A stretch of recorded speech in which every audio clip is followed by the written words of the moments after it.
And then he puts the headset on. And he gazes longingly out of his window. He watches the leaves on all of the lonely trees standing stock still in a nothing breeze. As the clouds linger overhead, unmoving, uncaring, gray, full of water. That's all they are, is water. Ready to rain down and wash away everything.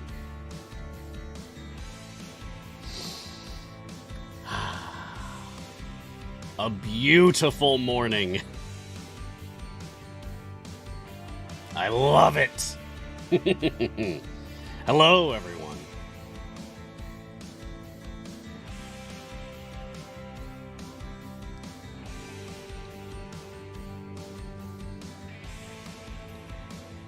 Crazy Matt Captain, Star Chaser, Half B, Jamick Unyielding, Monastic Coffee, Foolish Genius. Welcome, one and all.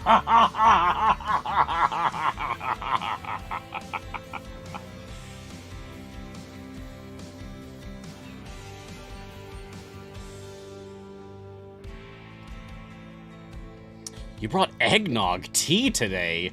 What? I've had eggnog. I've had tea. I have not had eggnog tea. What even is that? Is it... like, these are very different consistencies of beverage, sir.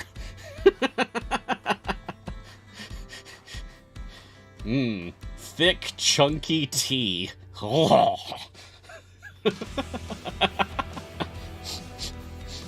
I do imagine that the taste would actually be quite good. I think it's the texture that I would have a hard time with. Oh, really? Bigelow brand, you don't say. Or Twinings? Okay. So actually tea, just flavored as eggnog. See, I was imagining, like, you took actual tea and actual eggnog and just mixed them together. That sounds terrible. But it was just flavored like eggnog, and okay, that's probably something I could get behind. Hello, Reds fan.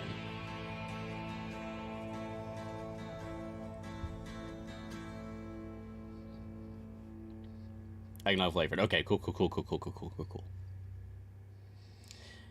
And that's one more mystery solved on Mars' guiding hands.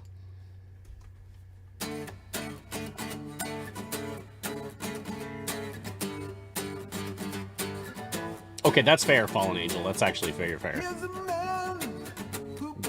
Big B to shine. Shout out to Big B. Hands of magic. Eyes on champions' game.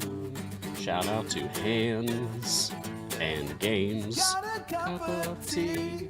Wetting this whistle. Shout out to Cups. Don't know where I'd be without you, Cups. His advice is on point.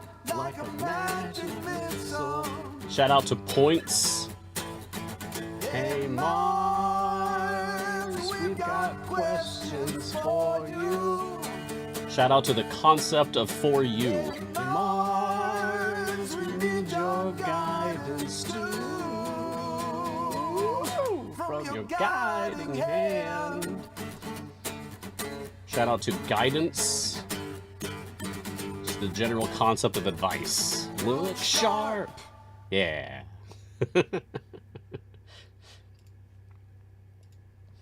I hope y'all are ready for silly because, I mean, it's me. That's what you're gonna get.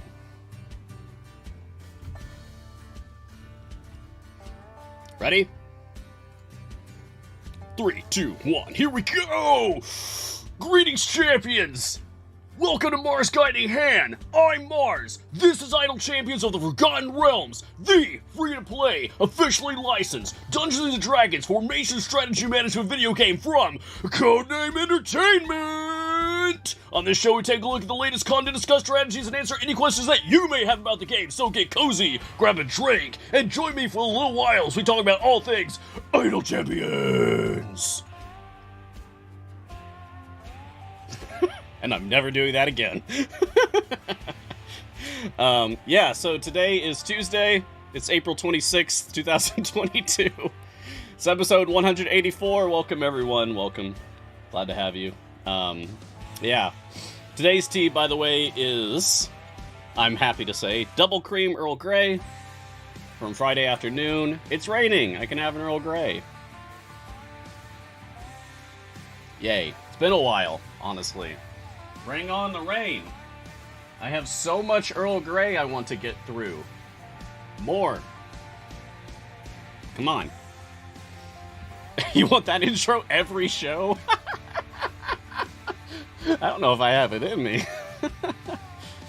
But I'm glad that you enjoyed it. We try to keep things fresh and interesting here. I mean, if anybody wants to clip that, that's up to you. Right. Anyway, hi. Welcome.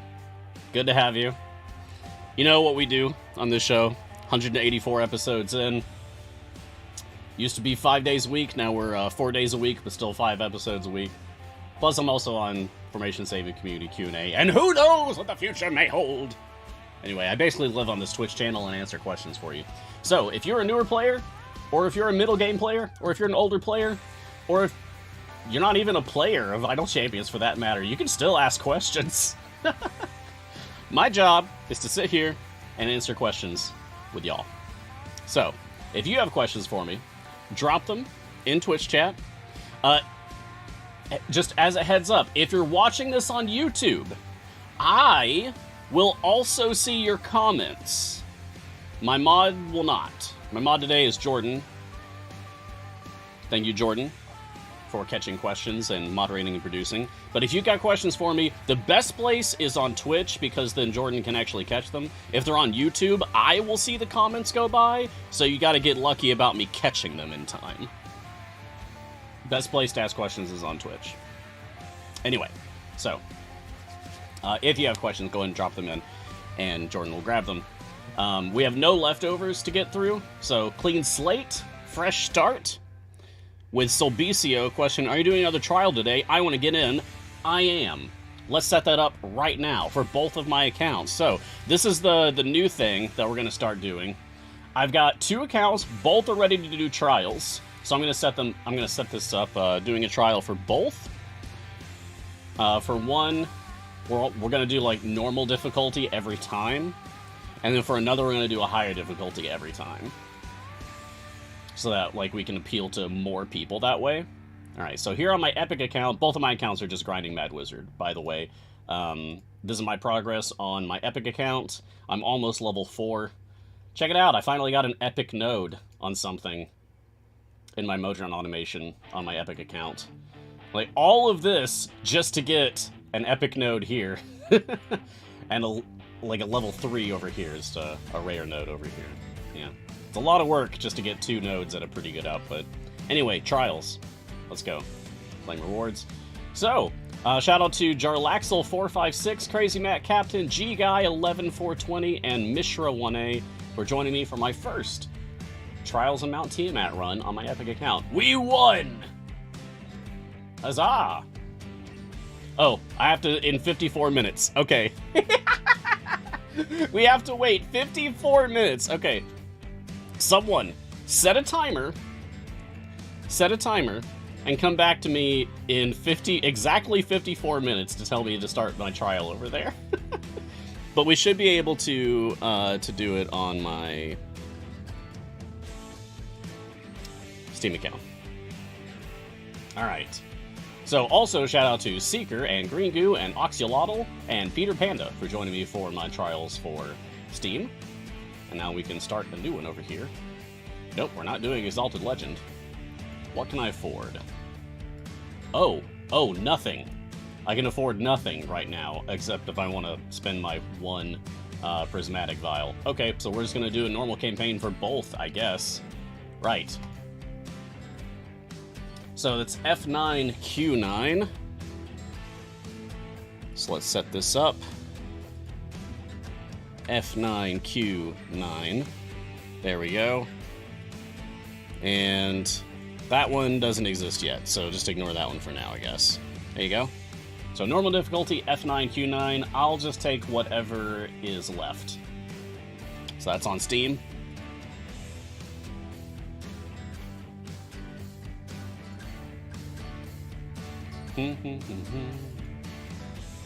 Speaking of Steam, we actually still have some variants to play through that got added to the game last week, so we're going to do that. When we turn off the reset and the default formation. Let's go ahead and end this, and then I will start one of these other variants that I need to catch up on from last week. Alright, Barovia. Tanking expectations. A random tanking champion is immediately unlocked, added to the formation, can't be removed, and can't be moved. Other champions with the tanking role cannot be used. Enemies move 300% faster, have 300% more health, and deal 300% more damage. And to key champion, check this out. I worked on my captions for a significant amount of time yesterday. Archon. Yeah! It did it! Awesome.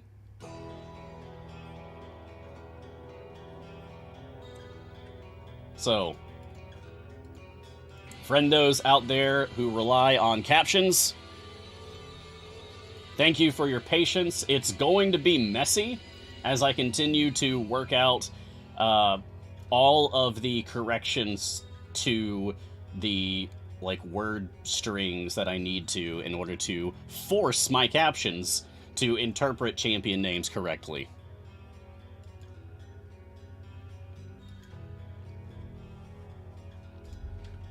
Here, check this out. I'm just going to say a few. Brunor. Deacon. Cathris. Turiel. Sasaspia. Esmeralda. Orkira. Nerds. Dahani. Yes! Haha! Slot 1 complete. Excellent. Okay, so progress. We're making it. I guess I'll just go ahead and get my speed team going. We only have to clear 350. I can do that with just my click damage. My click damage is already high enough. Yeah, I did about 240 captions corrections yesterday. Some champions' names are really difficult to caption correctly, like Cathris and Gosrick. Nope, not Dritzt. Not Dritzt. Ugh, okay, whatever. It's a work in progress. We'll get there. It may just also require that I really work on enunciation. Perhaps.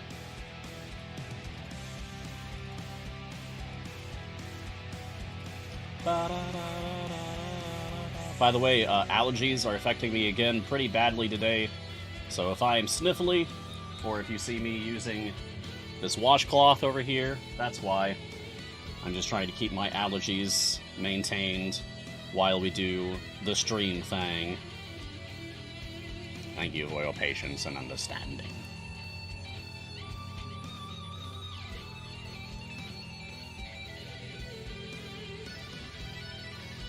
Alright, and Dritzt, sure. And Torogar. Yeah! I'm gonna be so excited whenever it works correctly. Which is still gonna be hit or miss, I'm sure, but anyway. All right. J-Dog asks, question, are you watching the Steam broadcast chat too? Yeah, so this is a weird thing. So basically, my OBS has a built-in chat. And it's showing me chat for both Twitch and YouTube. But it's not showing me chat that's on Steam. So, shout out to the Steam viewers. I know you're out there. I know you exist, but whatever you're saying, I don't see it. I wish I could. I don't know how to make it do that. I'll look into it again, but so far I've not found a way to also force it to catch Steam chat. Maybe it just doesn't even have that connection. I don't know. And yes, we will be doing trials today, Solvicio. I think Foolish was trying to tell me that the group is ready to go. It is! Excellent. Thank you, everyone. Alright. Let's see. Who's been picked? Makos and Paulton. Alright. So, in that case... Hello, Delana. So we can use our ultimate cooldowns more often. Yay! Alright, let's go. Let's go, team! Yeah! Strength 10 restriction. That's okay. That is okay. It's not really okay. Alright. Jamek Unyielding. Oh boy. I was looking forward to you asking this question, Jamek. I was looking forward to this one. Hey Mars, in future, in theory, when new patrons, what restrictions you want try play with? Extra escorts, scare your enemies, or be just more champ limits? Your thoughts? Thank you, Jamek. And in the Jamek style that I've come to appreciate so much. Okay. Hey Mars, I'll go fast. Alright. So, basically, theory crafting patron mechanic concepts, right? Alright, so we have in the game currently Mert, only good or evil champions can be used. Vajra, only champions with a constitution score of 14 or higher can be used. Strahd, only champions with an intelligence score of 13 or higher can be used. Zarya, only champions with a strength score of 10 or higher and a charisma of 13 or higher can be used. Okay, so from this, what can we glean? That patrons restrict champion choices. Okay, that's a given. They all do that. So whatever it is should be something that restricts champion choices to follow suit with the pattern. I'm not saying that it's impossible that we get outside of that pattern, but that is the pattern that is presented to us so far. So it is probably safe to assume that that pattern would continue going forward, because that is clearly what they're comfortable with. Also, we know that both ability scores and alignments can be considered for patrons. So I would take that to mean that, yeah, exactly, Connellan, pretty much anything that's on the character sheets. Yeah. So just kind of giving us a baseline to work with, right? Okay. So then, what possibilities exist? Well, more ability scores, of course.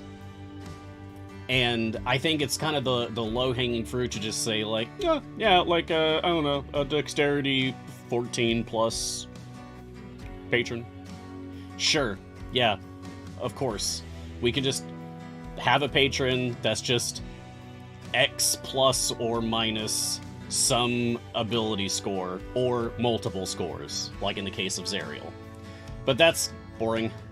I'd rather talk about, like, other possibilities. So, for example, other alignment stuff. Like, maybe instead of Mert's only good or evil, we have someone who's only chaotic or lawful. Just invert that, right?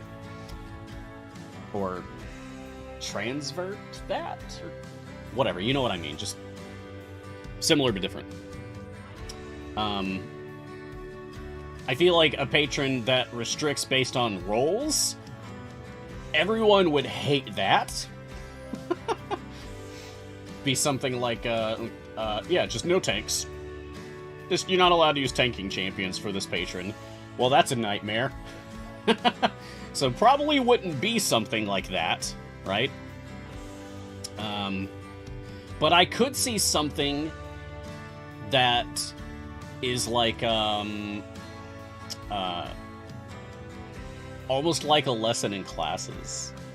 Like, you are allowed to only use, like, 2 of each role, or 3 of each role in your formation, or something like that. So you have to be a lot more choosy about who you take. But I feel like that might be a little too complicated, also. Then again, it would be a 5th or future patron, and each patron takes longer to unlock and more work to unlock than the ones previously, right? The ones prior to that. So maybe by that point, a player has proven that they are capable of that kind of thinking. Anyway, here's an easy one, but one that I think is flavorful. Affiliations only. Or no affiliations only. A patron who only wants to work with people who, like, are also employed or are free of employment. So, like, a no affiliations patron could be like, oh, well, all of the C&E original characters then. All of them would qualify. That's an interesting start, at least. That's a fun idea, Foolish Genius. Single class only. Yeah, you could do that. Just no multi-classes. So sorry, Keelik. No Cleric Bard. But yes, Dritz, we could have Ranger. I feel like restrictions based on race would be weird. At the most, I could see, like, I don't know, non-human or something. Because we do have a lot of humans. So maybe just restricting no humans could make it interesting without being problematic, I hope. I don't know. That's a dicey one. Maybe based on champion's age? Like only, I don't know, 80 plus. They'd probably have to figure out, like, what is the spread of ages and, like, what would be a good cutoff point or something. But that could be something that they play with. What about a patron that kind of rewards you over time for more champion access by, like, you can only use champions that have achieved full epic gear. You have to have epics on every slot, and then you can use that champion. So that, like, ultimately it's possible to use every single champion. But it would take a while. So, there's some ideas there. There's other things on the character sheet that you might miss at first. Like, for example, melee versus ranged versus magic base attacks. Maybe that could be a patron style restriction. Or... well, getting out of the side of the character sheet, my favorite idea for a patron, which is something that I would really want to see. Oh, Connellan, affiliated versus non-affiliated is 54 versus 45 right now. Nice! Hey, that's pretty cool. I like that spread. That's cool. But my favorite that we haven't seen yet, I hope to see one day, maybe, is give me a patron that gives random champion choices. It's like, you must have every champion in the game to start this patron. Or you must have, like, at least 4 or 5 in each bench seat to start using that patron. Like, that's their unlock requirement. But then once you do, it's like, okay, each week, when the patron challenge is reset, then that patron chooses, like, a random set of, I don't know, 3 champions from each bench seat that you're allowed to use. Because then that would get real interesting real quick, and everyone would get, like, different choices. Yeah, that'd be spicy. I would like that a lot. I don't know if that's something that they would ever do. So it's a good thing that I'm not in charge of making these decisions. Thank you, Jamik. That was a very fun question. I was looking forward to that. Alright, moving on. We got plenty of more questions to get through. Madness. Hey Mars, just reached a point where I got all upgrades for all characters' information. How do you do more damage to go higher? Well, congratulations, you have reached what we call the soft cap. That is the term that we use to refer to that. The point where you reach full levels for the characters so that you're not getting any more upgrades for them, which is indicated by the circle with a slash mark through it that you can see on the champions on my bench right now. Oh, my poor little Archon. I wasn't leveling you up. We should fix that. So you can see as a character is leveling, they get all these different icons indicating what their next level is going to give them. But then, when they reach the soft cap, it changes to a circle with a slash mark through it, indicating no more upgrades. However, that does not necessarily mean the end of increased damage. First of all, the easiest thing that you can do at this point is just change your level up style. Instead of just upgrade, you can change it to times 1, times 10, times 25, times 100. Yes, the end is not the end, exactly, Harko. And then, every time you level up your DPS, which right now is Human, apparently? Okay, sure. Anyway. That can't be right. That's probably just because my familiars are killing everything. But if I just take the familiars away, someone will hit something.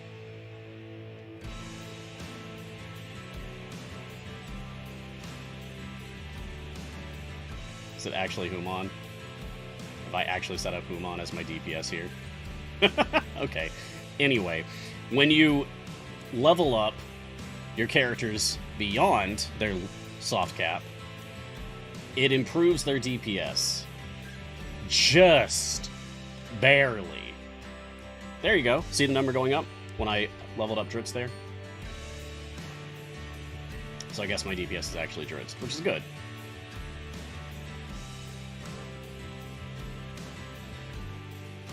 Happen again. Just a little bit. You're not going to get a lot out of it, but you'll get a little bit out of it. You can squeeze some extra power juice out of your team that way. There's no pleasant way to talk about that.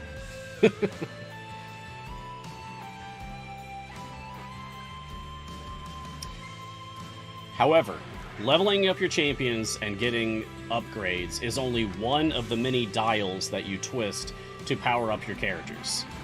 Remember, your gear matters. Open up chests. Use blacksmithing contracts. Use potions of polish. Whatever. Your blessings matter. You get local blessings for the campaign that you're playing on, and you get global blessings no matter what you're doing. So make sure that you've at least picked up all of your global blessings and all of the local blessings of the campaign that you're currently playing in order to get the most power that you can. Oh, come on, Strahd. Yeah, get him, Irina. Good job. There's also patrons. Patron perks. You can work on patron perks to get more power. And then, there is also your Modron Core. The list just keeps going. There's so many different dials that you can turn, that you can increase, that you can power up. Your achievements. Unlock more achievements. At 590 achievements, I have a 1.26 E05% increased all champion damage. E5. That is not bad. Every number helps. So, reaching soft cap when you're at the full upgrades for your champions, it's not the end. It is an end, but it's not the end. Good luck to you, and congratulations again, Madness. Wandering Bereft. Question. Is being in the Dungeons & Dragons directory today, rather than the Idle Champions one, relevant to anything? The Dungeons & Dragons directory today? Oh, is our Twitch category Dungeons and Dragons instead of Idle Champions? That might have just been an oversight. It happens sometimes, because we had Familiar Quest last night.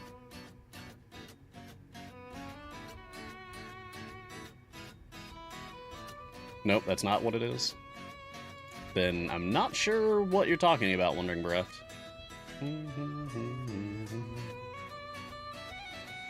Ivor. Hi, Mars. Hello. Just got Briv, Human, and Whittle. Which DPS should I use? Oh, well, that's awesome. You've got Briv and Human and Whittle, all great speed champions, and just great champions besides. But what DPS should you use with Briv, Human, and Whittle? I mean, the choice is yours. Since you have Whittle and Human, I might suggest that you go Ashara and try the Short Folk. Because that is one of the options for leveling up Ashara. So watch. You always want to go Potpourri for Ashara, but then when you get to her second specialization, you can choose Bond Short Folk, which is for gnomes, goblins, halflings, kobolds, and nerds. Whittle and Human count toward that, so then you just need one more. If you go Half-Bloods, then Briv would count toward that, and you would just need two more, which I usually go Omen and Averin for that.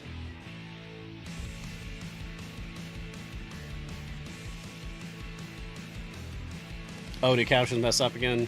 Yeah, since that is something I'm like actively working on, if y'all want to tell me like what captions messes up on, especially if it's a game term like Bond, Potpourri, it worked that time. Anyway, just let me know, and I'll make a note of it and then get to that when I have time for it. So Ivor, try Ashara. You have Ashara, because everyone has Ashara. And Ashara can work with those champions that you unlocked. Just depends on which route you want to go down, whether you want to focus on Half-Bloods or Short Folk.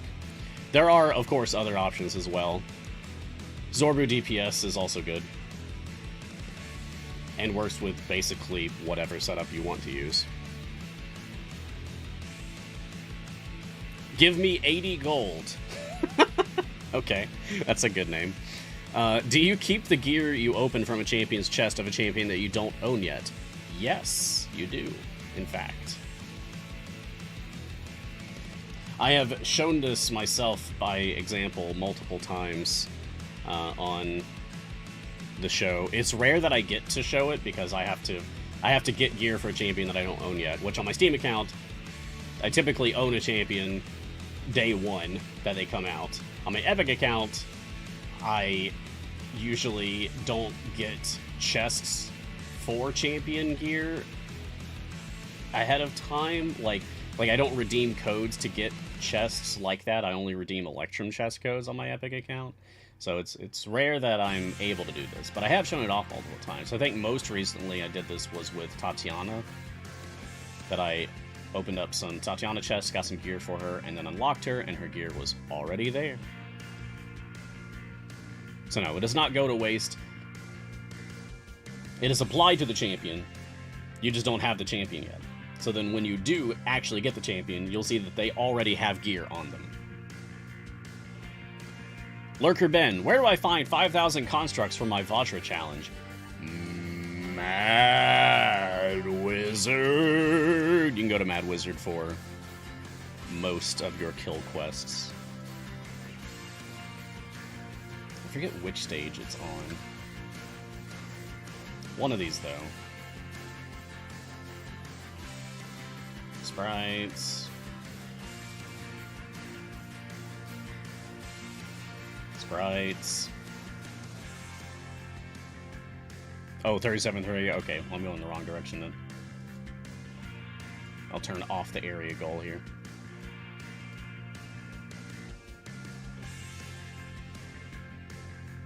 And it'll take a minute to get up to the point where we're actually seeing them. But stage 36, Mad Wizard, thank you Thank you, chat. Thank you, Crazy Matt Captain. Thank you, Dana BC. So give this a minute, and you'll see. There are constructs in Mad Wizard.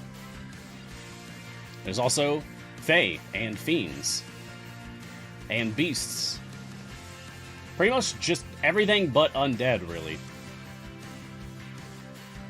Reds fan, question. Mars, if Dungeon Master met the characters from Champions in Faerun, how would that go?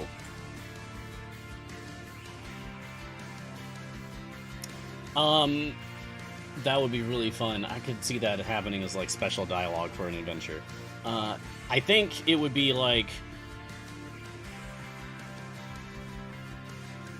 Drizzt or Celeste or someone who's more like sensitive and insightful for things like that would like detect an incredible power from this mysterious person, but also no ill intent. I think Nayeli would be really cautious about it, like state your intention, stranger, that kind of thing. I think Bruenor would be initially, like, friendly. He'd be like, oh, always happy to meet a new friend. But yeah, what's your business? What do you need with us? And then Dungeon Master would say, like, something cryptic. Yeah, you must travel to the woods of blah blah blah, and there you will find the magic sword of blah blah blah, and with that you shall return the most desired star to the night sky. He'll say something really cryptic that no one will understand, and then Jarlaxle will make some kind of an offhanded comment like, "Really? You want us to do some work for you, but you're not going to actually tell us exactly what you need done? Am I the only one here who thinks this is ridiculous?" And everyone else will just be like, okay, let's go, team. And then he just sighs and goes along with them because that's what he always does. Yes, and then then Dungeon Master walks behind a rock and disappears. Perfect. Signed, delivered, done. That's the script. Print it.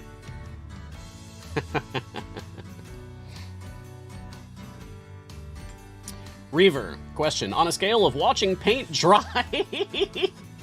On a scale of watching paint dry to tasting bacon for the first time, how excited are you for Dungeon Master to show up? That bacon's smelling real good right now, y'all. That bacon's looking and smelling real good right now. Ooh, wee! I'm looking forward to Dungeon Master. Oh, it's gonna be an exciting week. I have to get through this episode, just answering questions and play through the adventures from last week, and then I gotta get through tomorrow morning doing the same thing, and then finally, tomorrow afternoon, Dungeon Master. I am so excited. I knew about Dungeon Master's qualifies for everything ability, and I knew about Dungeon Master's bring someone else along with them specialization. I've known about that for a while now. I knew that we were getting Dungeon Master, and I knew that those mechanics existed. I didn't know anything else. I saw the art, also.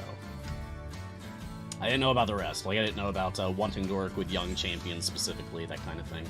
So, it's a very flavorful character design. I think it really matches with the idea of Dungeon Master. Here we go. Here's constructs, awakened objects. There you go. But yeah, I am so stoked for Dungeon Master, because just think of the possibilities. Think of the possibilities.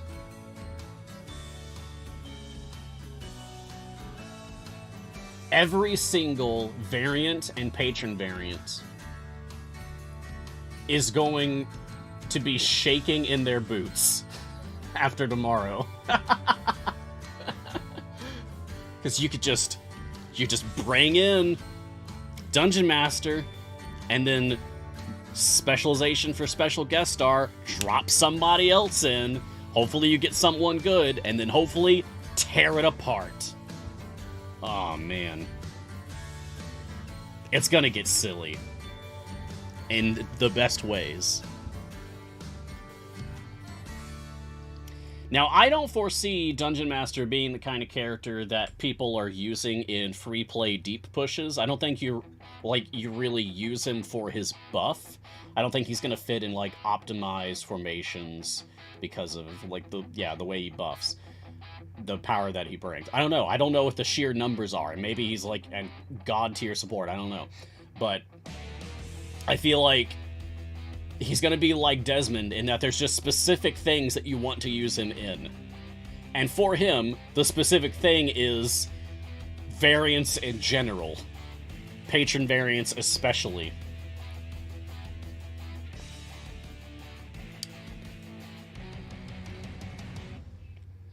Sobi Snake, that would not work. Dungeon Master wouldn't be able to bring Ashara into Mert variance because Ashara is in the same slot as Dungeon Master.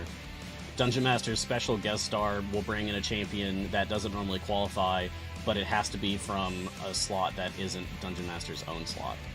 It's gotta be something else, so no one from slot 6, I think. I mean, we'll see. Maybe I'm wrong, but it was my understanding that it can't be his own slot.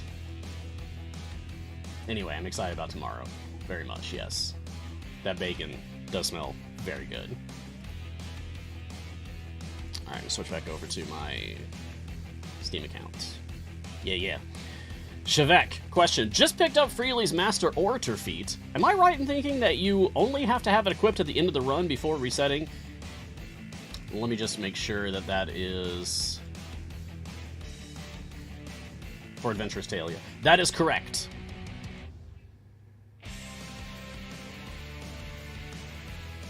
That's what I do. You just put it on at the end of, like, I have my Freely set to Unlucky for them for general pushing, which I guess I can do right now, actually. And then when I switch to Azaka farming, I put on Fortuitous and Lucky Choices. And then before I actually end my run, I switch to Excitable and Master Orator. And then reset and get that bonus from the Adventurous Tale. Maybe it shouldn't work like that, but that is how it currently works. You can just switch it out right at the end. You don't have to have it on the entire time that he's building up Adventurous Tale. Foolish Genius question. Daily reminder to check for patch notes. Thank you, Foolish. That is something I want to get into the habit of doing. Here we go. So, changelog from Friday. Okay. Yeah, it looks like that would have been after my show. Yep. So, shop and localization fixes. Improved performance in the new shop experience. Added support for more chest sales in the new shop experience, and some localized game updates. Nice. So yeah, there was a more chest sale this past weekend. If you missed out, you missed out. Sorry. I wasn't aware that we were doing it until it was happening. Or else I would have told you all about it. But yeah, there was a more chest sale this past weekend. What did 432.1 bring us? Oh yeah, because that was just 432. When it's like, when it's just 0.1, like when there's just an update to an update that isn't included in the patch notes, it's usually for something like really minor, but something that they still wanted to push out the door. So I don't know specifically what 432.1 could have been, but whatever it was,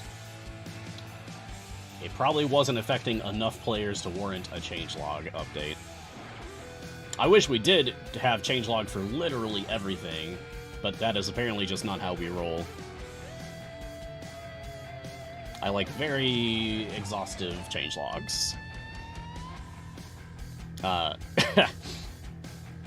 It comes to mind Dark Souls. Anyone out there who's played Dark Souls, especially like playing through Dark Souls 3 like years ago, whenever they put out a balance patch for things, and it would just say like, adjusted the parameters of various weapons. Which ones? Which parameters? Positive or negative? Ah! Do I need to completely rethink my build now? What are you doing? And then it would take like data miners like a week to figure out, like, okay, y'all, this is exactly what changed. Because they are not going to do that for us. Now, Elden Ring has been better about that. I think this has been the most transparent that they've ever been about patch notes. But they still put in that, like miscellaneous adjusted parameters on various weapons, like, right at the end. Like, come on! You're doing so well, and then you're still just not telling us everything. Why? Why? Yeah, here's 50 changes, and some changes. Exactly, Zoan. It drives me bonkers. Come on. So I'm glad that Idle Champions changelogs are not like that. It's at least more detailed than that. Things could always be worse. It could be better, but it could also be worse.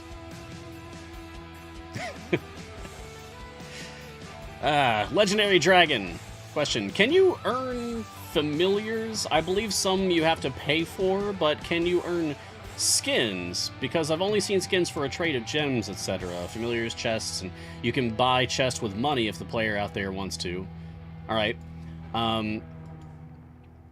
So it sounds like you're asking, can you earn familiars and can you earn skins? Okay, so there are familiars that you can purchase in the in-game shop for money, of course. There's also familiars that you can purchase in the in-game shop for gems. So if you earn gems, then you can buy familiars that way. There are also many skins in the in-game shop that you can buy for gems. If I switch over to my Epic account, I can show that. Hold on. So if I go to the Gem Items tab. So here's a familiar for 250,000. Here's a familiar for 200,000. Here's a familiar for 100,000. Here's skins for 60,000, 40,000, 40,000, 20,000 gems for various skins. More familiars, Quasit, Boo, Almirage, Green Flame Machan skin, Water Click Damage skin, chests, an entire champion, the Nerds, from the Nerds Candy promotion. So there's many things that you can spend gems on, right? There are also things that you can earn, familiars and skins, via the patron shops. So, for example, Mert the Moneylender. Here's a Champion Dritzt skin, a Golden Flameskull familiar, the Siren Knight Warden skin, the Mind Flayer Olcoria skin. For Vajra, the Champion Jamila skin, the Conjured Spider familiar, the Baldur's Gate Jaheira skin, the Farmer Azaka skin. For Strahd, Vistani Regis skin, Toy Werewolf familiar, Silver Dragon Krond skin, very cool, Vampire Dragonbait skin. So there are skins and familiars that you can earn via gems and also via patron currency and influence, so two different ones. There isn't like an adventure that you can clear to unlock a familiar. There are adventures that you can clear that unlock skins. They are few and far between. They are rare. One that comes to mind is like Pirate Bruenor, I think, is somewhere.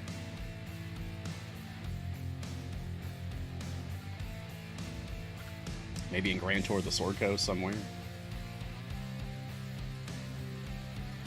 So one of these.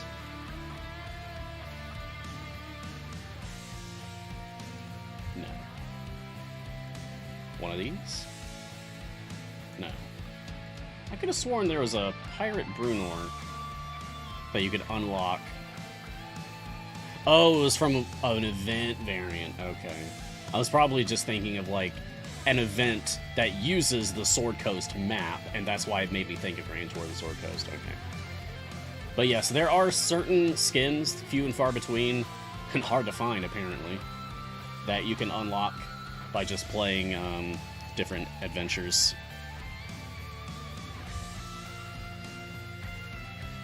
But not many. There's also skins that you can get from doing the Trials of Mount Tiamat.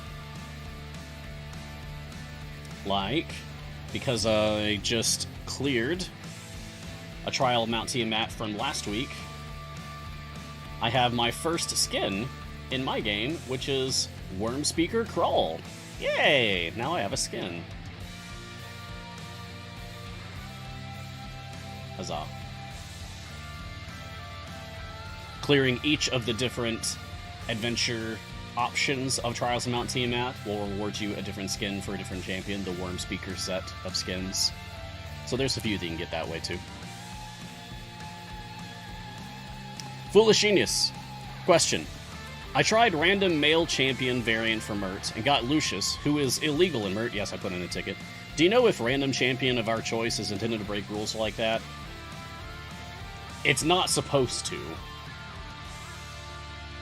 It's the first time that we've done variants like this. One of our designers, Pete, is trying to freshen things up.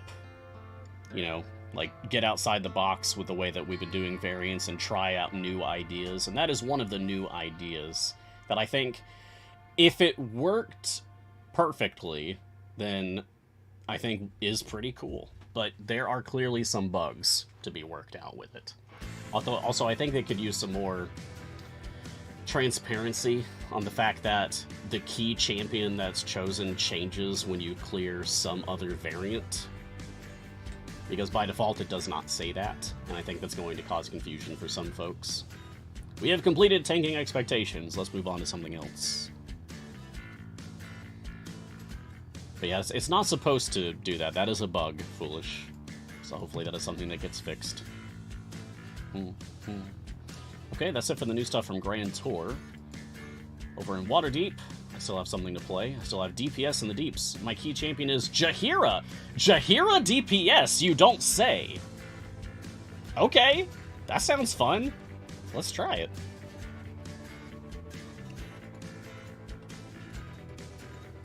I think for this one, I'm not going to use familiars for everything, just so that I can get initially set up. I'm going to have them out. Alright, Jaheira. Remind me how you work. It's been a while.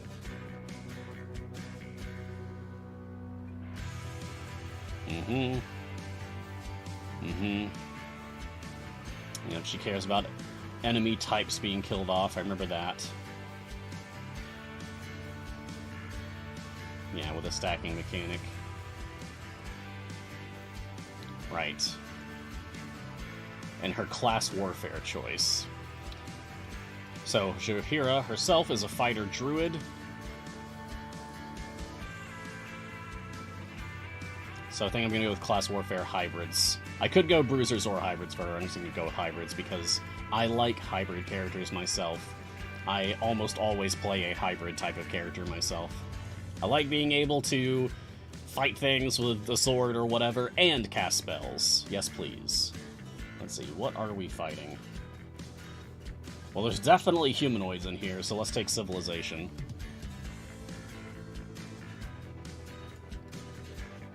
Alright, now then, what tank should I bring for this? Who are my options, anyway?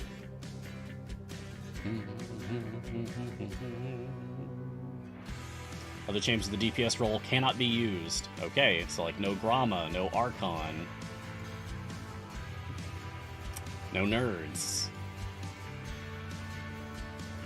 So I could bring Naeli? Bring Briv? I don't want to bring Naeli. I could do Nox? I could do Walnut or Tatiana. Ayla! Hello. Yes, Ayla, please. I'll take Ayla. That'll be fun. I'm not feeling Briv. I use him too often as it is. Avalar is cool. Tyrell is cool. But I'd rather use Tyrell with a good aligned DPS, not a neutral one. Nova. It's still pretty early. I could get Nova in here.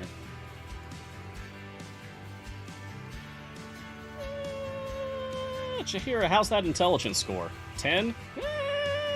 You're probably fine. I can respec if I need to. Slot 12, slot 12. Do I want anyone from here? Penelope is cool.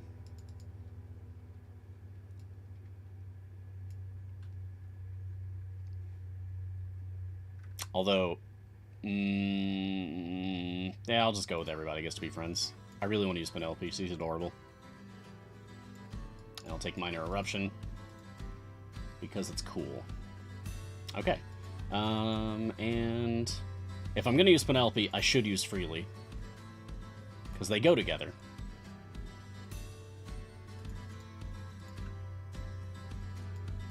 You can go right next to Penelope. I think I will also take Donar.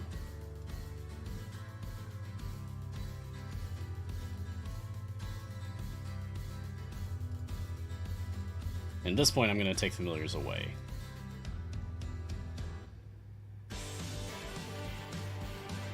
Because we got enough people on the field here. Yeah, I do want to do Jaheira DPS, so it kind of worked out anyway, Jamik. Oh, the more hybrids I have, the better Jaheira gets. Right, so in that case, I should prioritize going Paladins, Rangers, Druids, and Bards. Paladins, Rangers, Druids, and Bards. Paladin. Good. Bard. Bard. Barbarian. So I guess not Ayla. Or nah, that's okay. We'll survive this. Paladins, Rangers, Druids, and Bards. Nope. Yes.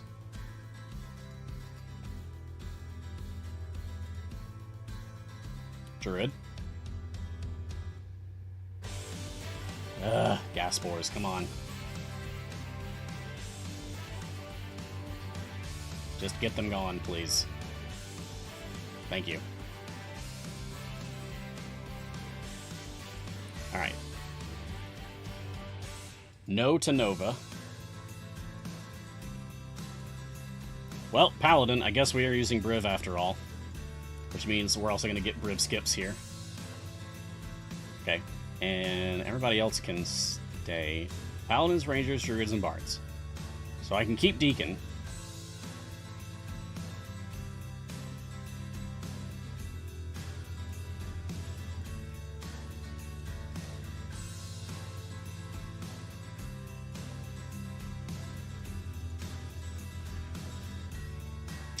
Well, apparently when we want Jaheira here.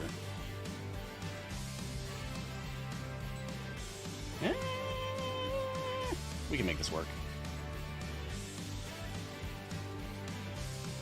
Alright, so if we have Jaheira here, then Deacon needs to be adjacent. This works. Okay. Paladins, Rangers, Druids, and Bards. Suppose we could bring in Brig, possibly. I keep wanting to use Clerics. Like Omen or Krull, but no. Trying to do Paladins, Rangers, Druids, and Bards. Do I have any Paladins, Rangers, Druids, or Bards in my slot 9? None that I can use. Slot 10. Tyrell. I can go Moonbeam Tyrell.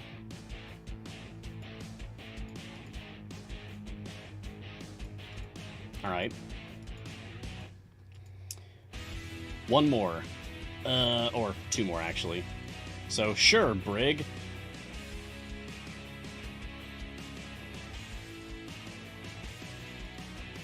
You can hang out here.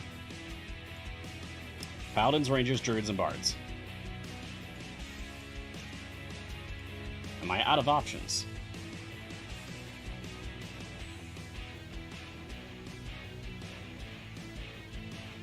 Dragonbait? Paladin. Okay. It's a weird one, but I'll allow it. Alright, so that should be everyone?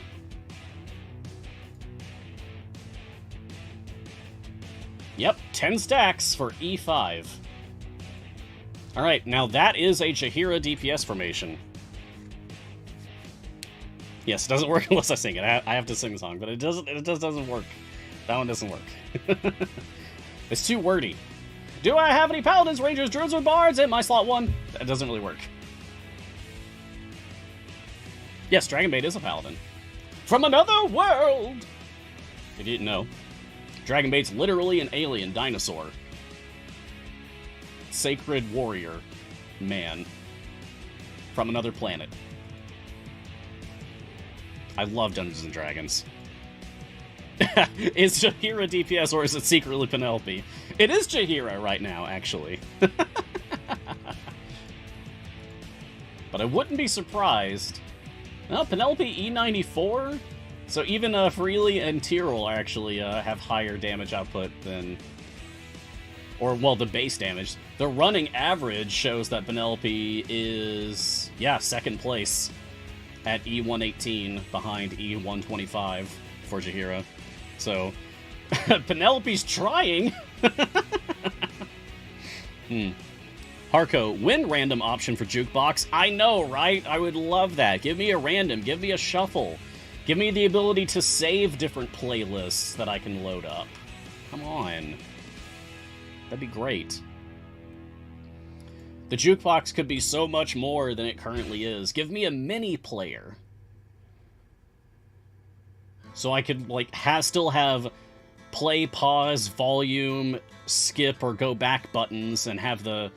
I don't know, you could still have the title showing, but just make everything else hidden, and then I can just, like, move it down here, like this area over here, like, kind of out of the way. So I can still have it up, but not have to have this gigantic box. Like, we could improve the Jukebox! But there are many other things that need work first. Foolish Genius, hey Mars, tell Lauren thank you for the YouTube Champion Spotlights. I love that Approved Dungeon Master shows what special guest you get before you pick the spec. Okay. Alright, yeah. I'll pass that along. I am glad that you appreciate that. I think Lauren does do a pretty great job for everything that she works on. I really look up to her. Reds fan, question. Mars, did you get any chests from the sale? I did not. No, I generally don't purchase chests. The last time I purchased any chests was for the charity drive that we did for Ukraine. The Triple Deuce. When is Shop coming to EGS? It's actually out for half of the players on Epic already, Triple Deuce. If you don't have it on your game, then you're just not one of the lucky random half of the player base who got it on Epic. Because it's still in, like, a testing phase right now. Surely that's not going on for much longer, though. Yeah, lucky. Not everybody loves the new shop, and that is totally understandable. It is a bit jarring to go from, like, this UI to this UI. Very different. If you're playing on console, it makes a lot more sense. Like, it looks like the new shop was designed with console UI design tendencies in mind, and not the classic UI. But it appears like that for everyone this way, so it doesn't matter if you're on classic or console. Yeah, anyway. It is at least an improved experience in the fact that we have filters and the ability to sort things now, whereas before it was just this jumbled up mess. It's a very Fortnite-looking shop. I think that was one of the design inspirations. Well, I don't know for sure. It does look like it, though, doesn't it? Looks like they might have taken some notes from that. Skyla Gaming, question. Does DM's ability even include the Sunless Citadel in all of its variants? I was wondering about this one myself. That's going to be one of the things that I really want to test once we have Dungeon Master, If you don't know, the Sunless Citadel and its companion adventure, which I don't remember the name of right now, but they are base adventures that have restrictions. It's over there. Over here? There we go. The Sunless Citadel. Only Evergreen champions can be used. Meepo's Quest. Only event champions can be used. So these two kind of go together. Sunless Citadel and Meepo's Quest. You can only use Evergreen champions, so non-event champions. Only event champions for Meepo's Quest, so no Evergreens. And the idea is that the party has split up. Half of them went this way and half of them went that way. Although it's actually way more than half. Because a significantly larger pool of event champions exists than Evergreen champions. So Meepo's Quest is definitely easier than Sunless Citadel. But yeah, I don't know if Dungeon Master... If Dungeon Master's like special, I qualify for everything nature also works with that. And then special guest star. We're gonna have to experiment with that. I'll be surprised if there is anything that you cannot use Dungeon Master for, because the entire idea is, like, Rule 0, DM's always right. DM makes the rules. DM goes where the DM wants to go. That's the design idea behind it, so it would be weird if there's anything that actually contradicts that. And then if there is anything that contradicts that, I'm betting that the team will correct that and make it so that the DM does qualify. Because that's the point of the character. He's supposed to be able to go everywhere. But it could always be that, like, something slipped through the cracks in testing and they just forgot to, like, enable some flag for something. Like Sunless Citadel, perhaps. So, we're gonna have to check that. It will be a fun time as we experiment. Oh, hey! I just realized I think our timer for trials is up now. So if I switch over... Here we go. Oh yeah, there is a variant that requires Ashara. Yeah, that'll be weird, J-Dog. I could probably test a patron version of that one. That's in Tomb of Annihilation, right? Alright, trials. Create a campaign. Yeah, I don't even have the blood vials to do that, so we're gonna do, I guess, another normal campaign. So people new to trials, you're in luck. Both of my accounts are doing a normal one this week. Your code is CPQJ. There we go. So, if you would like to join my Epic account on another trial run, please join in. And I actually will take pick here. I'm going to go for Jarlaxle, Underground. Yeah, I don't care about Delana. Yeah, because I want to go through each of these so I can unlock the skin. So, please understand if I take first pick. Please. At least until I get through all the different options over the next, like, month. And then we can do whatever. I'll go back to taking last pick at that point. Good luck, everyone. Whether you play in my trials on either of my accounts, or you're playing your own trials this week, or whatever it is that you're working on this week, good luck to you. I wish you good fortune in all your endeavors. Hemoglobins. This is a new chatter. Hello. Hello, Mars. Hello, chat. As a brand new player, I'm wondering, how do I get or farm parts to open a time portal? And thanks for your streams. Get lots of helpful info. Hey. Cheers. Hemoglobins. Welcome to Idle Champions. I hope that you enjoy your time with us, with the community. It's honestly a very nice community.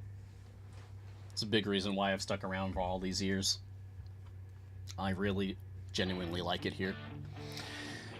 So, your question. As a brand new player wondering how do you get or farm parts to open a time portal? Okay, so, Hemoglobins is asking about time gates. So there are free time gate weekends. We are just coming out of one right now at, what? 4 hours from now, I think, the free Time Gate weekend will end. Or did it all? No. Wow, I just thought it was Monday. It ended yesterday. Wow. Wow. I still gotta get used to not having a Monday show. It's Tuesday. Yeah, so free Time Gate weekends ended yesterday at noon Pacific time. So the next one will be up in another 17 days, 3 hours, 54 minutes. But if you collect 6 Time Gate pieces, you can open a manual Time Gate to then choose whichever champion you want to do a Time Gate for. Any event champion you want. How do you actually get Time Gate pieces? 1, patience, and 2, working for the patrons. So, patience and patrons. By default, Time Gate pieces drop randomly from bosses that you fight every 5 to 6 days. What's actually happening is that for everyone's account, a random number of seconds is rolled, and then the game starts counting down in real time those number of seconds. And when that counter reaches 0, a Time Gate piece becomes available to be dropped by bosses in your game. There is a 5% chance that once that timer is at 0, that any boss will drop that Time Gate piece. Once you've collected that Time Gate piece drop, then another random number of seconds is rolled and starts counting down. The random number of seconds is always somewhere between 5 and 6 days. Which is why we say that it's like, oh, every 5 to 6 days you get a Time Gate piece. That's just a bit more transparent how it actually works. There are things that you can do for this. 1, there is a blessing in Tomb of Annihilation's Kelemvor's Favored Blessings. The Tier 5 Global Blessing Turn Back Time. Time Gate pieces dropped by bosses, +1 applies to all campaigns. So if you play through enough of Tomb Annihilation that you can earn this blessing, Turn Back Time, then you can double the Time Gate pieces that you gain. It still works on the same timer, but when that timer is up, instead of dropping 1 Time Gate piece, a boss will drop 2 Time Gate pieces. So you're effectively getting your manual Time Gates out twice as fast. Because you only require 3 drops instead of 6 drops at that point. There's also patrons. Patience and Patrons does sound like a cool title, yeah. That's my band name. That's my Idle Champions band name, is Patience and Patrons. Yeah. So these are patrons, which is kind of an early mid-game system to late game system. Once you have patrons going, then you have patrons going forever, basically. In a nutshell, patrons allow you to replay previously completed adventure variants with a further added restriction and the requirement that you must go farther in that adventure than the base version of it would have required. So if you had to do like stage 300 for an adventure variant, then a MERT version require that you go to stage 350, while also having an additional restriction of only using good or evil champions, in addition to whatever restrictions that adventure variant also already had. And if you can do that, then you will earn patron influence and patron currency. The currency has a different name depending on the patron. For Mert, it's ruby coins. For Vajra, it's symbols of Vajra. For Strahd, it's Barovian coins. For Zariel, it's symbols of Zariel. The influence is used to pick up perks for patrons, which function a lot like blessings, except that you can freely reset your influence and respend it however much you want with no cost.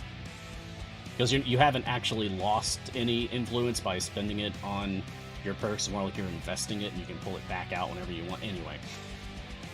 As you collect influence, you will also gain access to purchasing things in the patron shop. It takes patron currency to purchase things in a patron shop, but it requires a certain level of influence to be allowed to purchase those things. Like, I need 6.50 E07 influence to be allowed to purchase the Sturdy Mantle Feet for Celeste from Mert's Patron Shop. I don't have that yet. I have 3.54 E7. I need 6.50 E7. So I still have some work to do.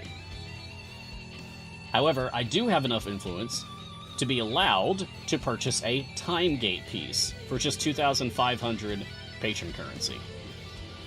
A Time Gate piece is available in each patron shop each week, resetting on Mondays at noon Pacific time. So, because patron shops refresh weekly, and you can pick up one Time Gate piece from each patron each week, and there is that blessing in Tomb of Annihilation's Kelemvor's Favor Tier 5 Global Blessing Turn Back Time that lets you get 2 Time Gate pieces instead of 1 Time Gate piece whenever one would drop from a boss, which is every 5 to 6 days, so basically once a week. The end result is, once you have all of these things going, you can effectively get 6 Time Gate pieces per week, which is exactly enough to open a manual Time Gate every week. So it takes some time, it takes some investment to get up to that point, but once you do, you can just start cranking out those Time Gates every week.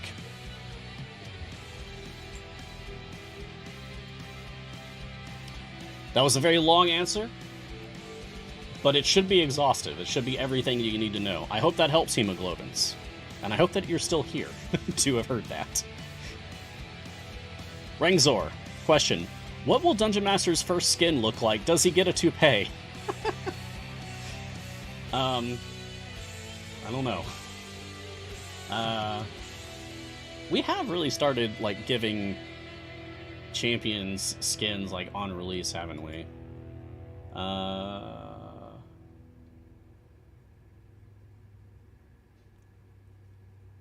There is a skin for Dungeon Master, but I'm not going to say what it is, because I don't know if that information's public yet.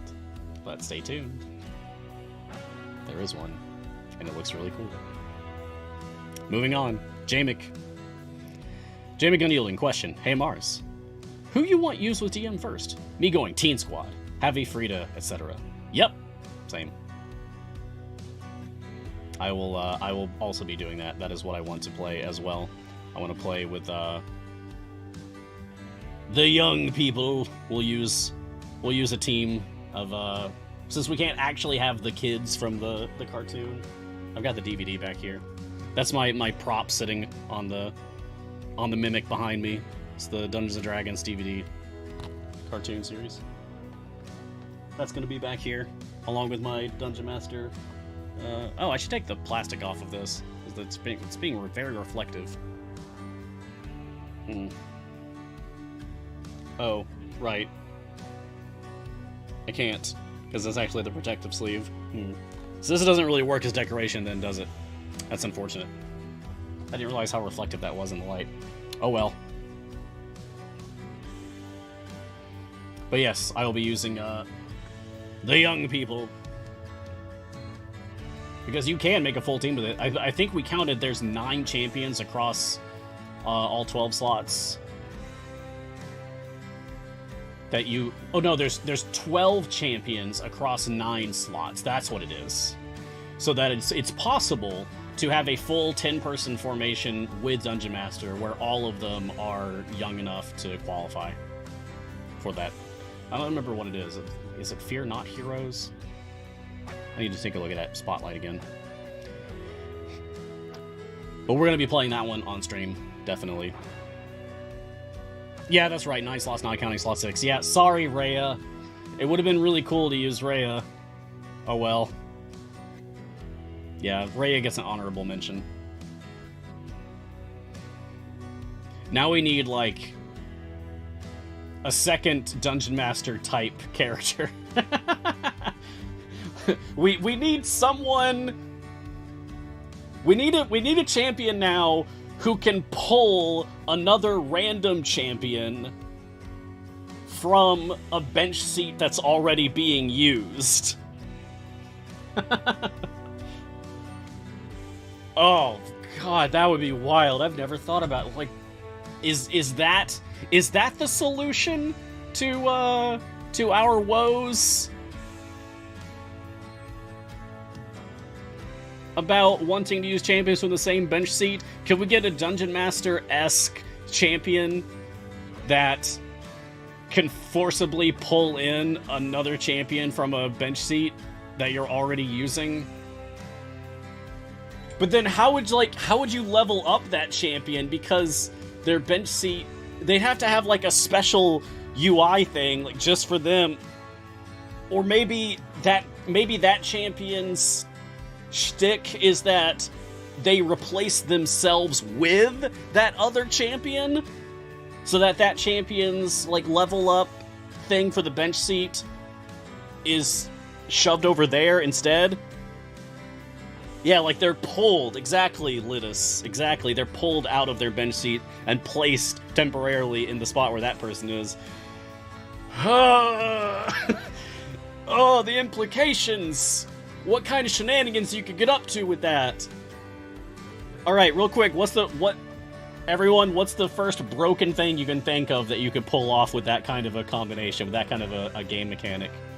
Because there's gotta be something. There's gotta be some kind of shenanigans that you could do with that. Characters that are just not supposed to be used together. Krond with Kroll? Sure. Yeah, you could do that. I mean, it'd be strong, but it wouldn't be like, you know, totally busted strong. No worse than Kroll with anybody else, really. Kroll with Ashara? Yeah.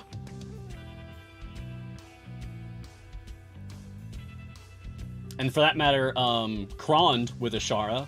I remember that was one of the complaints about Krond when Krond was first released, because it was like, well...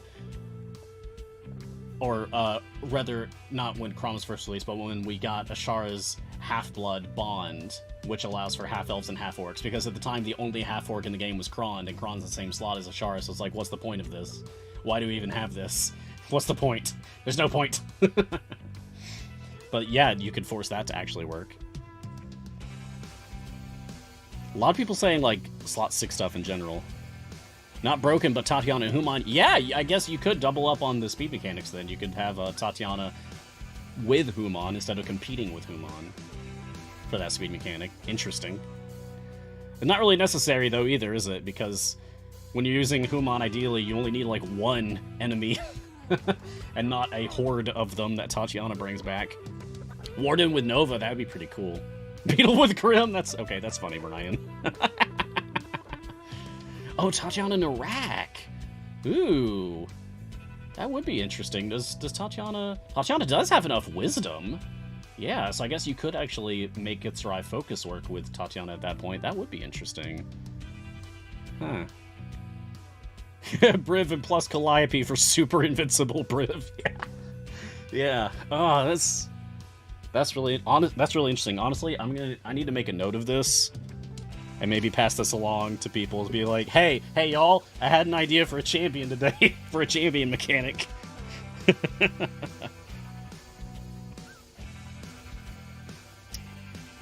DM, but pulling a slot. Okay. Desmond plus Baloth, yeah, that is cool. Because they're both strong. Using them together would be even better. Averin plus anyone is too good. Alright, that was fun. Foolish Genius, question. Is it possible to skip Drizzt and get far enough to unlock Drizzt with the patron skin? Yes and no. It is possible to skip Drizzt. But if you get the patron skin, it will not give you Drizzt, because the evergreen skins will not grant you the champion. Like, there are skins for Dragonbait and Azaka and Ulcoria in the patron shops as well. And you can't just get those skins to get the champion for free. I've just noticed that this eye moves. Just that one. That's super creepy. Oh! That one's blinking. Oh, this is so unsettling. I've never noticed how creepy this hallway is before. Yeesh. I like it. All right, here's a new comment from ArchDman2281. I would like to see an adventure featuring 9 eye-patched heroes. Okay, we do have at least a handful of them, right? There's Jarlaxle, there's Sergeant Nox. Surely there's at least, like, one more. Corazon? Maybe? Is Corazon one of them? Yeah, Corazon. Can't think of any others. Alright, but,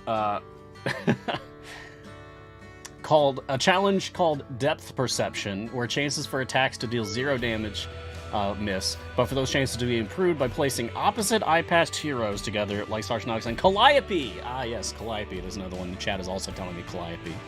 Thank you, chat. That is interesting, but it also wouldn't really work out, I think, because of the way that, like, the art for the models is handled in the game. When a character is, like, turned to face the other direction, like Jarlaxle, for example, Jarlaxle backstabs people, right? And when Jarlaxle turns, you'll see that his eye patch goes to the other eye. Because we haven't actually rotated the model, we mirrored it. So I think that would be confusing for people. But I like where your head is at in thinking about outside-of-the-box adventure variant design. I feel like we need more stuff in that vein to keep things feeling fresh and interesting, you know? Like, it can't just all be ability score restrictions. We gotta have weird stuff. Which is why I like this most recent set of variants that we got last week. What I'm playing right now is one of them. DPS in the Deeps. I am forced to use a DPS champion of the game's choosing, which happens to be Jaheira, so we set up a Jaheira DPS. Because otherwise, I don't know if I would have ever set up a DPS formation for Jaheira. I rarely use Jaheira. So being forced to use Jaheira, actually pretty cool.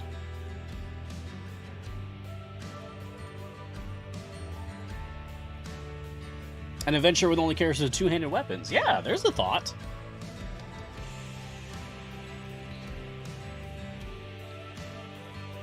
Oh yeah, Jarlaxle actually does move his eye patch. That's right, I forgot about that character quirk of his.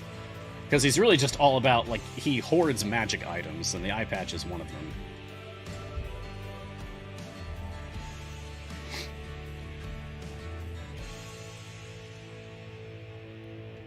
Reds fan, question. Mars, are you going to sick the Death Moon on Spelljammers after it comes out? Stop looking at my campaign notes, Reds fan. I mean, it makes sense, right? How cool would that be? I would love to run a campaign that's like an evolving story. Like, it starts with Tomb of Annihilation, or Curse of Strahd, or something like that. And then, like, playing through the story, there's a sudden, like, pivot and evolution, and now we're doing Spelljammer. So, like, y'all thought we were gonna do X, but actually we're doing Y. That'd be so cool. That's the kind of stuff that I like to write. I like to surprise my players.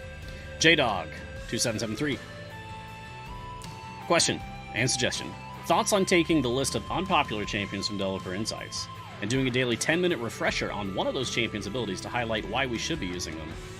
Honestly, not a bad idea. That is something that I've wanted to do. Yes, more of, like, more specific. One thing that I really want to do for getting 100 champions now is go through literally every one of them on this show. Go through every single champion. It would be both a refresher for myself and hopefully educational to other new players out there, as well as anyone else who just also wants a refresher, or just allowing for discussion, you know, about different champions. Like, maybe there are champions that the community is at large ignoring right now that maybe should be revisited, that we should reconsider whether they should be used more often. That's one of the ways I want to celebrate having 100 champions, is literally going through the entire list with y'all. So, yeah, your request there actually ties into my intentions already. So stay tuned, J-Dog. I'm on the fence about how exactly I want to do it. If I want to do, like, a deep dive for every champion, which would take us weeks, if not months, to get through, considering there's 100 of them. Or if it would be amusing or funny to do, like, a Cliff Notes version of, like, 2 minutes or less per champion. Like, alright, Bruenor, boom, here's the character sheet. Bruenor, dwarf, slot 1, fighter. You want to put him in the same column as DPS, and you want to put him ideally in the column within 2 steps of your tank line. Because as champions stack up on your tank line, then his rally gets increased buff. If you have other dwarfs on the field, then he also gives increased buff. If you level him up to like E27 gold, that's when he needs to unlock his ability to get Bounty the Hall gold find, so that he's also giving you gold find increase. And then just jump to the next one. Okay, Celeste, boom, boom, boom, boom, boom, boom, boom. And then would I even be capable of that on a live show? It'd be amusing to have, like, a timer on the screen somewhere that's just constantly ticking down and then resetting and then ticking down and then resetting and then ticking down. And I just have to jump to the next champion every time it resets.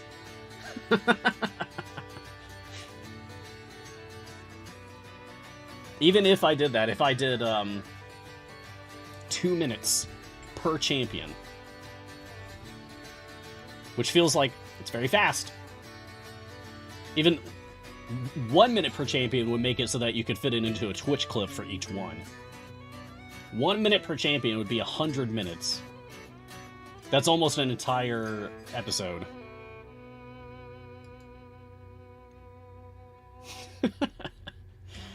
That would, oof. I'd have to talk so quickly. I would need to probably practice and train for that, but I think it would be really amusing. Yeah, a speed run. Champion Spotlight speed run. There you go.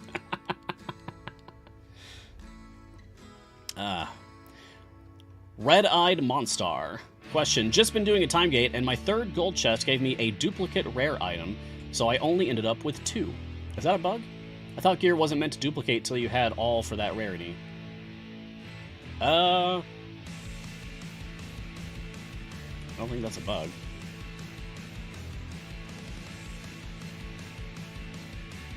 If it's any consolation, Electrum Chest will give you up to rare gear and prioritizes, like, upgrading, like, empty slot to common and then common to green and then uncommon and then uncommon green to rare epic or rare blue color, not epic. You don't get epics from Electrums. So at the very least, like, eventually opening up enough Electrums, you'll get to at least full blue on everybody.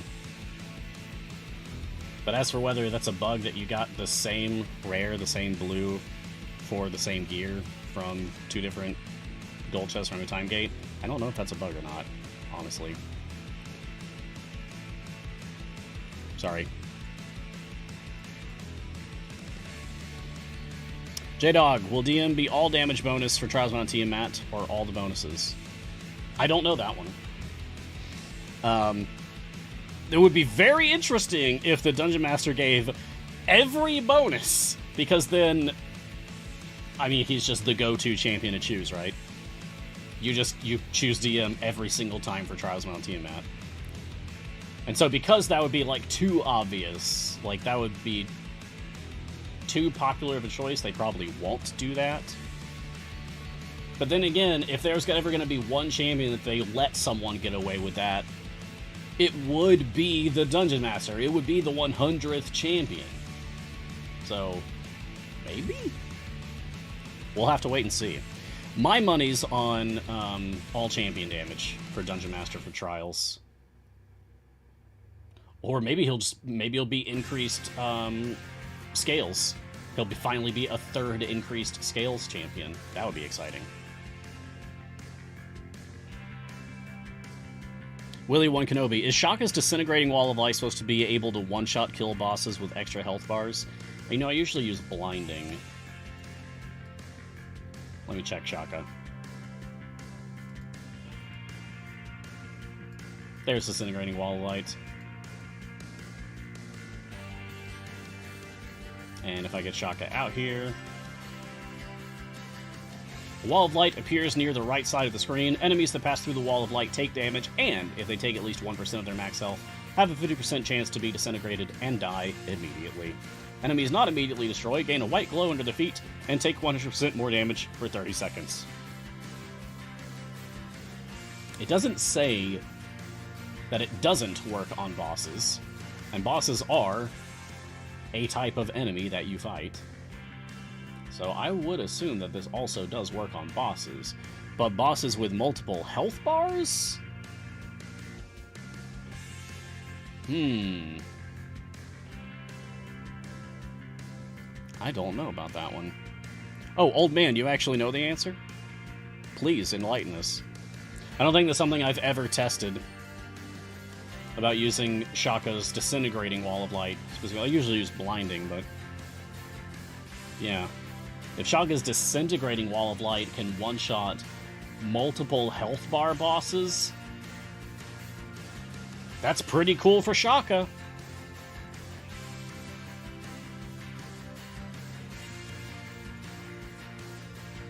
I do not know the answer to that one myself. Oh, Krull also increases scales? Oh, you were talking about Dungeon Master's buff to Trials. That would technically still be spoilers, so I appreciate that you've offered, but we gotta keep that information in the spoiler, well, until it is actually public. But thank you for offering, old man. I do appreciate that. Yeah, I don't know about Shaka's ability to one-shot multiple health bar bosses.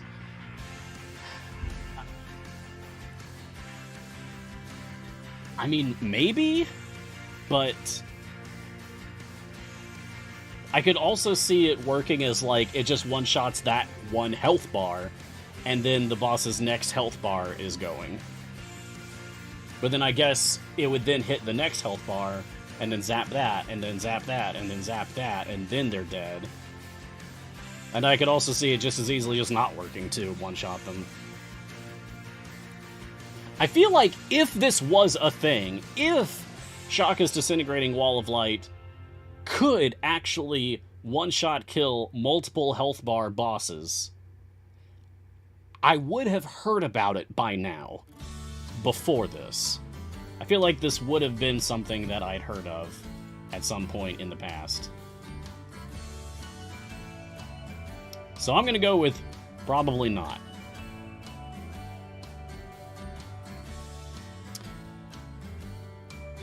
Brian Kosizek.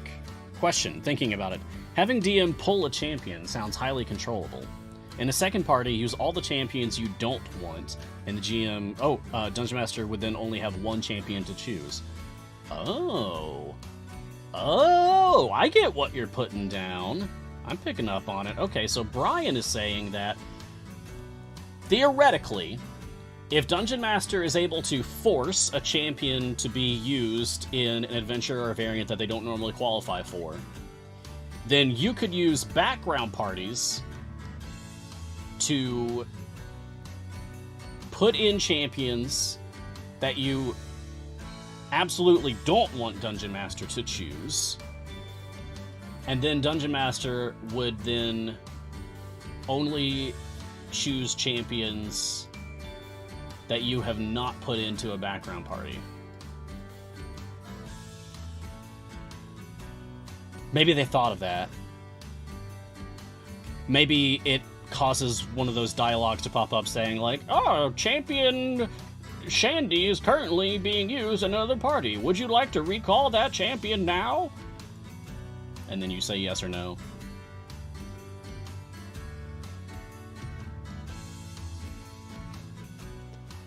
That's very interesting. I'm going to write that down. That's one of the things that we need to test tomorrow, definitely. All right, so testing DM. First, Sunless Citadel. That's something I want to test. Second,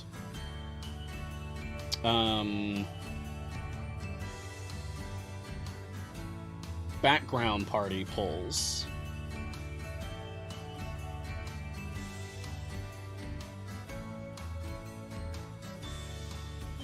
This is good. This is good stuff. Yeah. If you guys think of other things that we should test for Dungeon Master, let me know today or tomorrow morning so that I can, you know, prepare for the rest of the week. Those are good. Those are good. And those are pretty fast to test, too, which is even better. Sheba Kevin, question. Is there a rough guideline on when to save favor for gold gain and when to spend it on blessings? Yep. If you are spending your favor on blessings,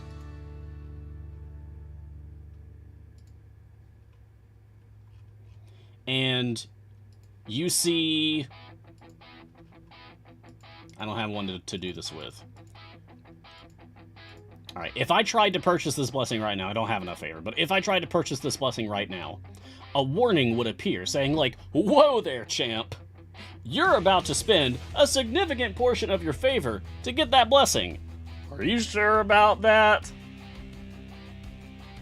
And then I would say, "Thank you. No, I'm not sure about that. I would like to not purchase that blessing and spend way too much favor than I should at this point in my gameplay. Thank you very much for the warning. Thank you." Basically, if that warning pops up, abide by it. Listen to it. The warning appears if you ever try to spend more than 1% of your favor on a blessing purchase. You will eventually get to the point where you are wise enough to make that decision for yourself. But if it is something that you're not sure about, then it means that you are not at that point yet, and you should abide by the warning for now. Solbicio, question. The skin for Event Champion gives the champion as well? Travis Mount Tiamat could give Krull? No. Most of the time, but not always. I always couch that. When you get a skin for a champion, it also unlocks that champion. But again, not always. When you get the Wormspeaker Krull skin from Trials of Mount Tiamat, you do not also get Krull. If you get Wormspeaker Torgar, you don't also get Torgar. If you pick up a skin for a champion from the Patron Shop, and it's an event champion, like Silver Dragon Krond, for example, then you will also get Krond for free.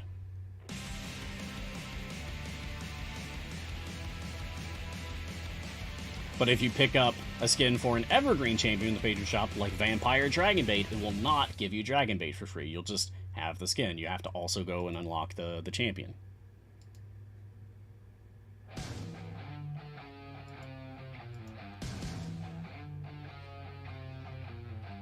So good question, Solbicio. That is one of the times when picking up a skin for a champion does not give you the champion.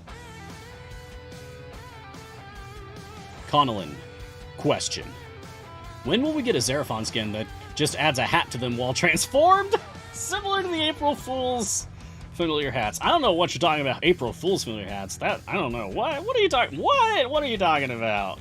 What? I don't remember that happening. That's weird. Okay, no, that totally happened. That was funny. I dressed up my stream to match as well. That was a really fun day. I enjoyed that. Yeah, I would love if we brought that hat in somewhere. And yeah, maybe as a skin for Xeraphon would make the most sense. That's a fun idea. I like that. Yeah, you know what? I'm going to highlight that to suggest it to the team after the show. I think that's really funny. Thank you, Connellan. Yeah, Xeraphon with that hat as a skin would be very amusing. Wandering Breath, characters with hats. Skins can be applied to qualify. Yeah, actually, that was one of the trials, or an inversion of one of the trials that I had back once upon a time when I had the Idle Trials project that I did for the community. One of my trials was Barehead's Brigade. Or you could only use champions that had no headgear of any kind, whether it's a hat, or a hood, or a helmet, or a crown, or tiara, or headband, whatever. No headgear. So, yeah, I could see an inversion of that being only if you have headgear, you're allowed to be used. But then, I think skins do muddy the waters there. Just like it did for my trial. Because suddenly, owning a skin actually does matter for gameplay content. Whether a player could potentially clear a specific variant, this one, the one that requires headgear, would then possibly depend on whether that player owns certain skins or not. So then we kind of have a problem. I'm okay with that blessing that just counts the number of skins that you own and gives it as a bonus to everybody. I'm okay with that. I'm less okay when skins determine what champions qualify for a variant or not. RC Gen. New player question. New player answer. Are there some champions in the shop that are cash shop only, or are they all available in the game eventually? It is the latter. They are all available in the game eventually. You can unlock every champion in Idle Champions of the Forgotten Realms as a free-to-play player. And that is one of the goals that I am working toward on my Epic account that I've been playing, is doing exactly that.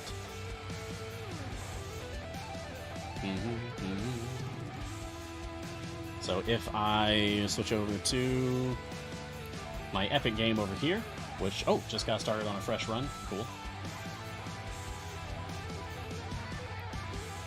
All of these characters I've unlocked as free-to-play. I've got a little over half of them so far, and the work is ongoing. I've been playing this for almost half a year now. On May 1st, it will mark 6 months that I've been playing this account. Oh, actually, I have some chests to open. Let's do that. Nice. Okay. Oh, by the way, I unlocked Korth as my Timegate champion this past weekend. It's Korth. Lizard folk, stabbing a mage, that's a wizard poke. Lizard folk, eating eggs in the cold, that's a blizzard yoke. Early epic? No. Early epic? No. Early epic? No.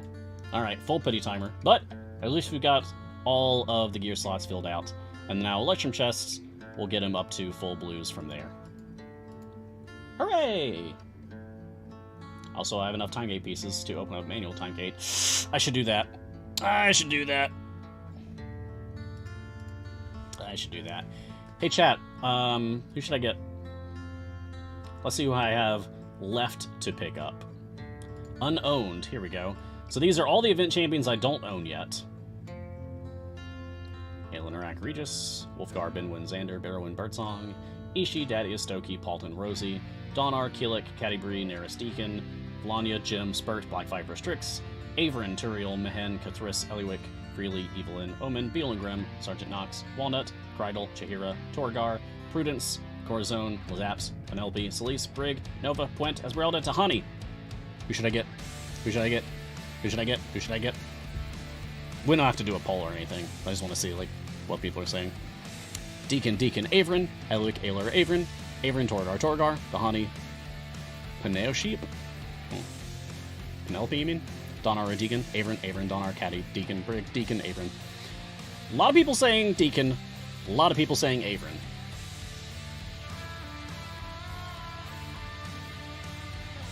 I'm gonna go Deacon. Yeah! Yeah! I'm doing it. And why not? Let's jump into it, get started. Nathalos feels very strongly about Averin. And that's okay. I believe Averin is retired, yes.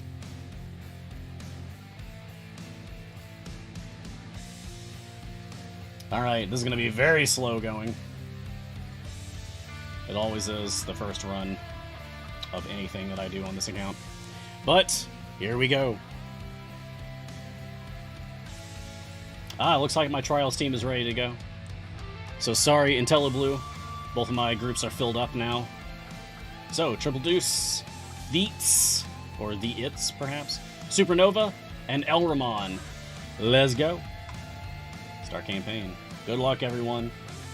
I will take care of both of my initial runs after the show.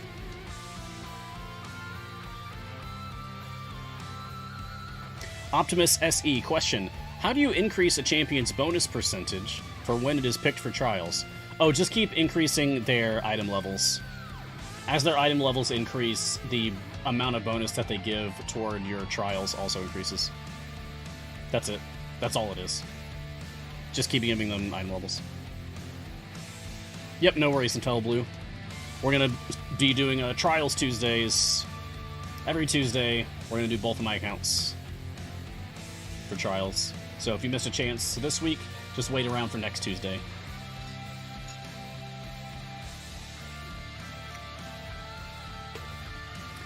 Foolish Genius, question. Who comes with Dungeon Master tomorrow? That's an excellent question. Let's take a look together. So, tomorrow, we will arrive at the running event. Caddy Bree is retired. Spurt is retired. But we'll have the return of Krydle and Shaka. Shaka. Krydle and Shaka. These two are coming back. Shaka's pretty cool. Your results will vary depending on your luck with Celestial Puzzle. And Krydle is a champion that exists.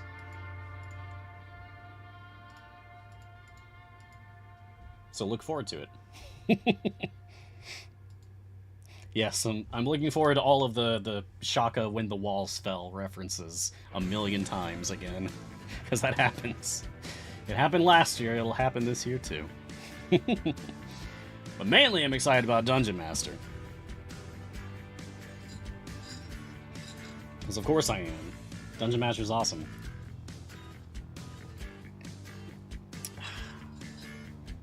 Oh, it looks like I might have an important message. Hold on.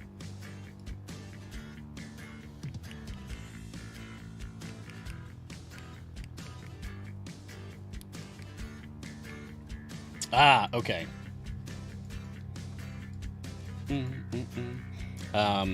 So, just to let y'all know, it looks like Taylor is not feeling well.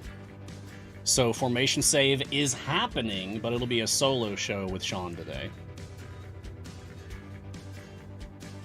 That is way too last minute for me to jump in, and Sean wants to try doing a solo show anyway.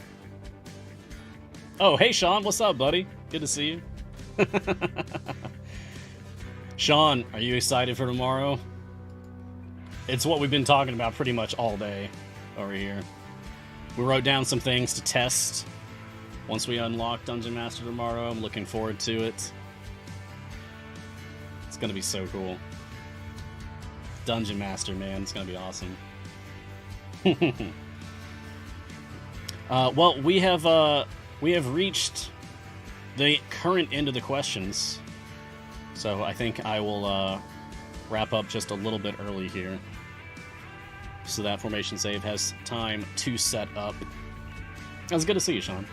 Of course, I'll be spending significantly more time with you on Thursday, where I'm sure we'll be getting a lot of questions about a lot of things.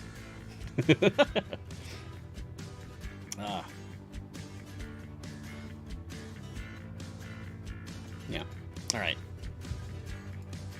So, everyone, thank you for joining me for this episode of Mars Guiding Hand.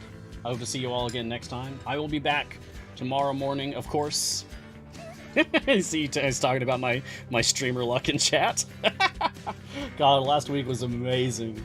I had the most gnarly instance of streamer luck in the history of this show. It was incredible.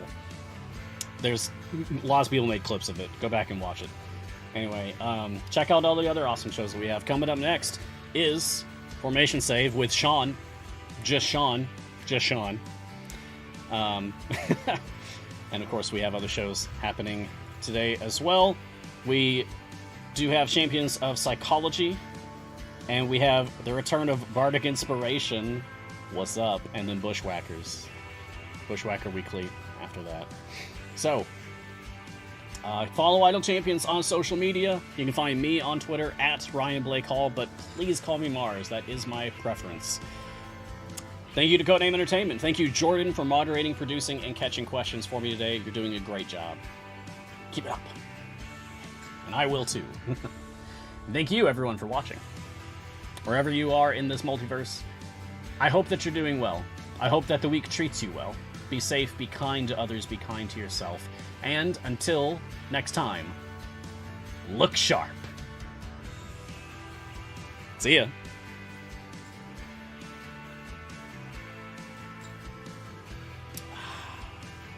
Try this double cream Earl Grey. If you like Earl Grey, it's my favorite. I always restock this one.